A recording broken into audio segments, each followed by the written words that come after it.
Welcome to Friday Night Lights on Fox 12 Oregon, presented by Pacific Office Automation. Well, here we are in Week 10, where the second season begins. In, out, up, down. These teams all punch the code to make the first round of the playoffs here on Fox 12's Friday Night Lights. New year, new postseason format for the highest level of ball in Oregon. The 6A OSWA tournament has a top 16 championship bracket, which culminates on Black Friday. The 8-team Columbia Cup for the schools seeded 17 through 24 will play for a separate title on the 22nd. Kick off this show from Coda Field, always enticing 8 versus 9 matchup in the round 1. 6-3 Tualatin, 7-2 Jesuit. The Timberwolves had won 3 straight over the Crusaders, including a 13-7 final on September 5th this year, but this was not that. What a highlight reel we got for you here. First quarter, first score, we got Tualatin's Cole Hockmeister, happy to be healthy again. The junior star gets in from 9 yards away at 7-zip, then 9-0 on an early safety for Tualatin. Later first, though, Jesuits' Jack Wilson knows the guy to go to. That's Joe Stimpson. Yeah, 41-yard passing catch to the 1. They'd soon score to make it 9-7. Let's go second quarter now. T-Wolves on the hunt. Aiden Rule, a sophomore with tape to save her forever, slithering through the Crusader defense. 16-yard touchdown, 16-7 for the visitors from Tualatin. Later second, Seder Nation back on the ball. It's Luke Ortner. Make a move, and he's going to get on in. Ortner, a stallion all season long behind that franchise offensive line. 16-14 game. Jesuit back on the ball here. Wilson and Stimson put it on an office building. They should work together. 35-yard reception. They would soon score. That's a heck of a ball to catch. 2-point try would fail, though, on an ensuing touchdown, 20-16 to take the lead. Third quarter, big-time play from Luke Ortner. Number 22, breaking free, thinking out a homecoming calling here. A field-flipping gain of about 75 yards. Trenton Herzog catching up the ground with the 5. They'd score to make it 27-16 for Jesuit. Fourth quarter, Tualatin, Owen Hagerman, waiting for moments like this. Callan Samanelik, a fellow senior, far corner touchdown. T-Wolf Talon back, 27-24 after adding to 2. This is where it gets real. 3-point game. That's Tualatin's kick for the tie. Trent Dearborn, a 33-yard field goal, less than a minute to play. Overtime. Tualatin first, Rule in for 6. But the extra, not a given. Roman Mallard, massive attack. The blocked extra point for the Satyrs have a whole lot of hope at their run of the ball in OT. Third turn under the center, it's Ortner. Feed that beast. My goodness, 7-yard touchdown score. That ties it at 33. This time an extra point can win the game. Can ya? Yeah, sophomore Luca Mallory can do that. What a night. Heartache, though, for anybody not on the winning side. Jesuit 34, Tualatin 33 in OT. The victory vibe takes them all the way to round 2 in a state quarterfinal. Hey, all the offseason work, summer workouts, it all came to this. We knew it was going to be a grind, but if we knew we came together as a team, we would win against this. And we had a little edge because we lost to them the first game, but we came back and won this game. Feeling great. We spent overtime. I won with my family, and we're just going to celebrate. And on to the next round. Let's go. Yeah, Jesuit now prepares for the defending champs in round 2 of the state quarters. The reigning state champion West Linn Lions, an unbeaten 9-0 mark in the regular season, hosted the PIL champs from Roosevelt in round 1. 16th seeded Rough Riders earned that first outright city crown in 30 years. What a run for them. The 4-time those state champs all in the last decade led 35-7 at halftime. We go third quarter. Sloan Baker with an end zone shot. MJ Kidabrew. That'll do. Hand in his face, no problem. Then Baker on a 2-point try. That's going to be good, too. A nice 8-point drive to start that third. The Lions then beating our guy to the camera. Cohen Bissell getting outside the numbers for a 40-yard touchdown for the green and the gold. And then the freshman, Quinn Baker, in at quarterback for the Lions. When you win like this, you get to play a lot of guys down the line. They hang more of a double nickel and into the semis, should say quarters, 56-7. West Linn to host now Jesuit in round 2 next Friday night.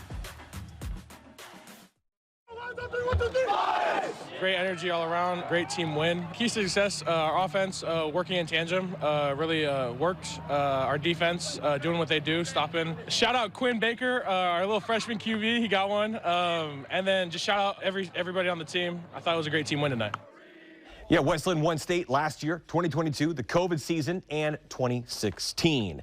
Thursday Lake Oswego's lone loss to West Linn on the year. The second-place team for the Three Rivers League hosting number 14 Sprague at Cobb Field in round one. The Olympians 5-5 in a 9-team league that makes up Special District 1.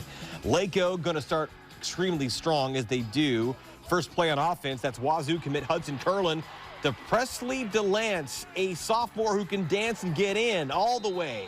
What a start for LO. The Anchors away up 7-0. Next up, who else? LaMarcus Bell, the Utah commit. He's got an Oregon offer, and he's going to carry it 60 yards for being tripped up at the 2. The senior would be the one to finish off the drive, a short power push up and over. Lakeo up 14-0. Bell, though, not the only runner for the Lakers. Justin Cragwell, also a first-teamer for the TRL. Former Sunset kid gets in from about 50, makes it a 3-score game.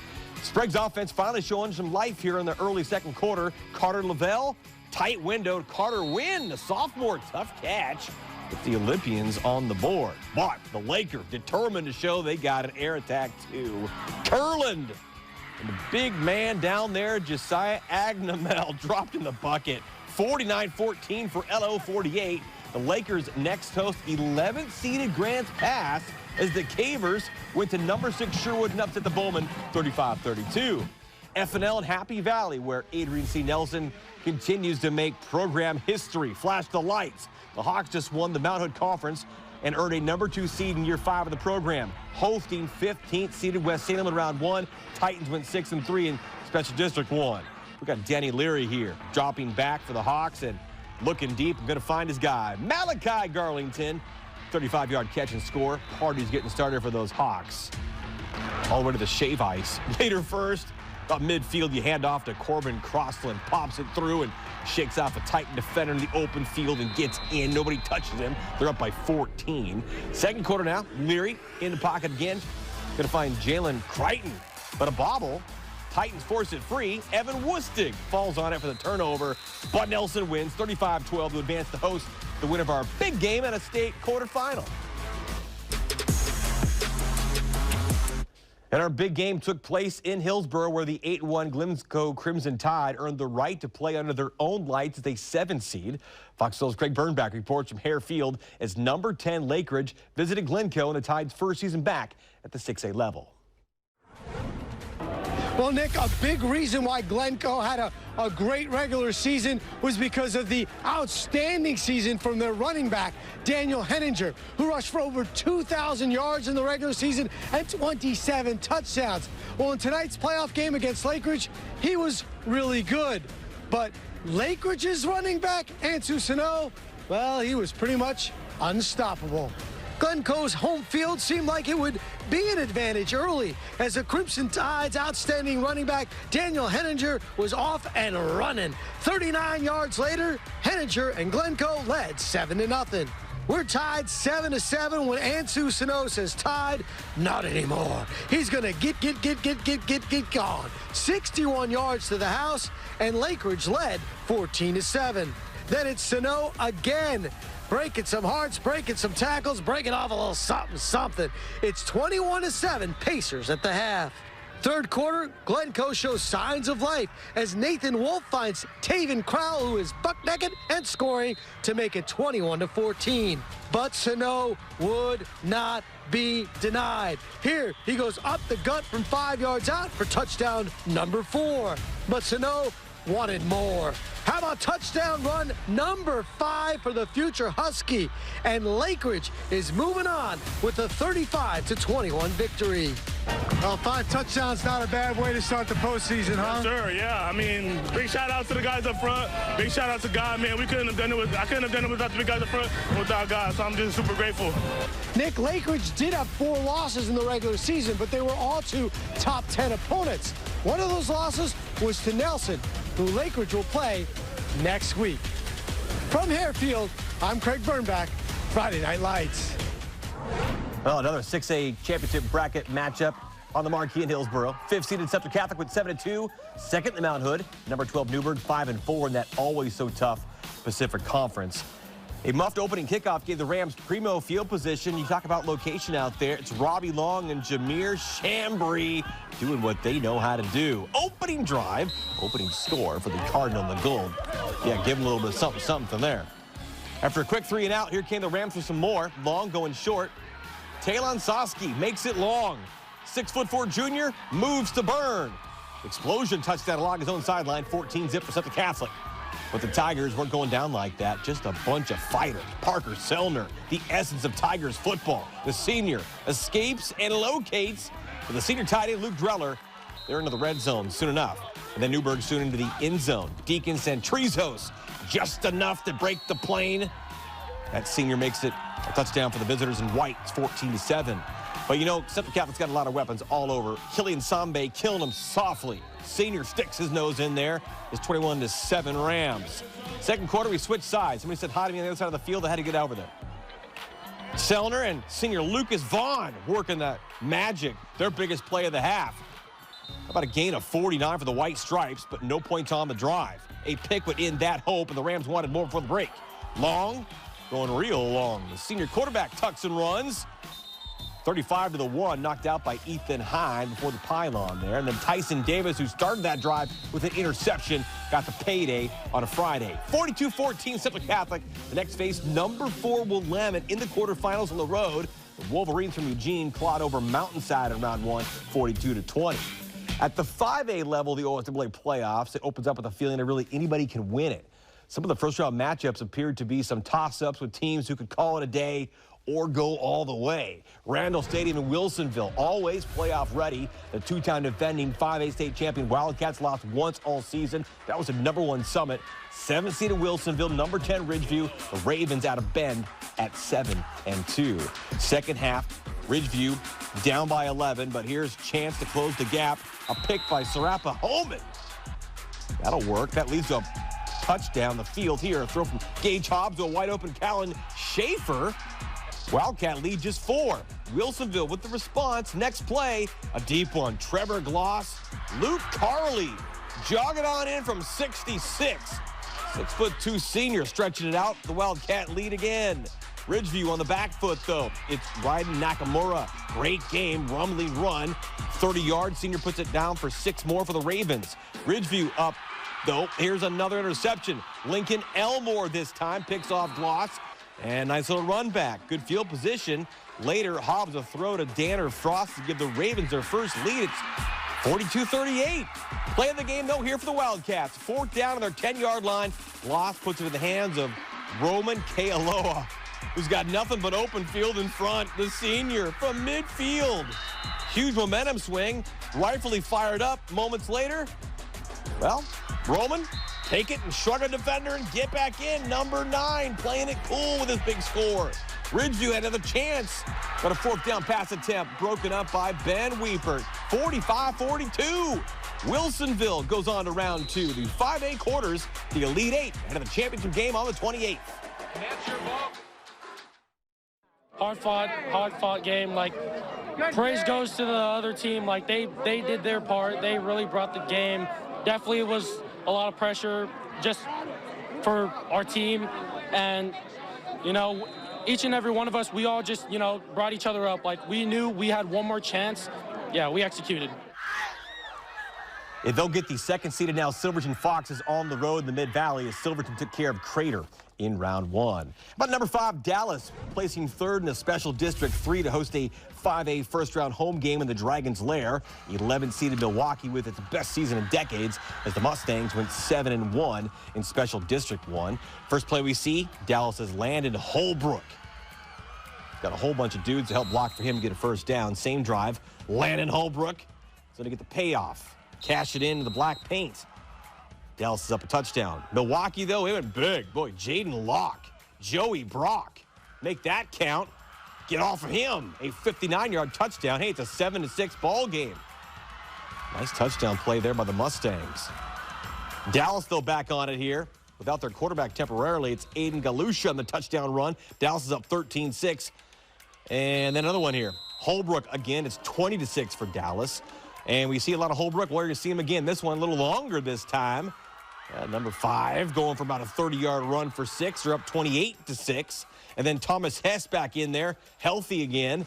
Noah Ratuyo, 3-yard touchdown, made it 35-6 at that point in time. Do we have a final tally phoned in yet from Dallas? We do not, but I do hear that Dallas did win, just on a final score. Number 3, Mountain View now awaits them as MV got by Hill High in the opening round, 41-0. Calling those scores, baby. Week 10 in Washington is the precursor to the state tournament, which will culminate on the first Saturday in December at Husky Stadium. That's pretty cool. That's a spot the Camas Papermakers finished runner-up in the largest classification before a title game last winter. Camas, Doc Harris, Paper against the Water, both in Olympia. Tucker Downing setting the tone for Ole, making a pass down the field to Cannon Betts. Nice chunk of change there. Ole then throwing deep on the next play to get to the end zone. Tucker Downing, Charlie DeBoard.